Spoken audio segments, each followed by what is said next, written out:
लोमड़ी जी लहंगा या पा के या बड़ा अच्छा हार श्रृंगार करके ते स्टेज ते आके ते मुजरा शुरू कर देंदी है। इस तरह का मुजरा कर दी कि पहले तो शेर जिहड़ा ना उन्होंने बड़ा ना हकारत की नज़र ना रहिंदा है। आस्ता आस्ता जो ताड़ियां वजदियां ने तो शेर नूं थोड़ा अच्छा लगन लग पैंदा है। इस तरह सारी रात गुजर जाती है। मुद्रा वगैरह वेखदियां डांस डूंस वेखदियां ते सुबह हो जाती, पार्टी खत्म हो जाती, चले जाते हैं सारे।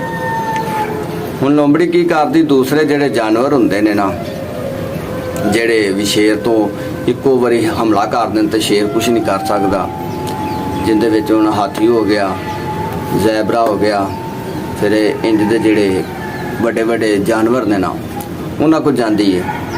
कहंदी भी अगे तो साडियां जानां इह शेर दे हत्थों महफूज नहीं सन ते हुण तो साडे कोल मुजरे भी करा के ते वेखण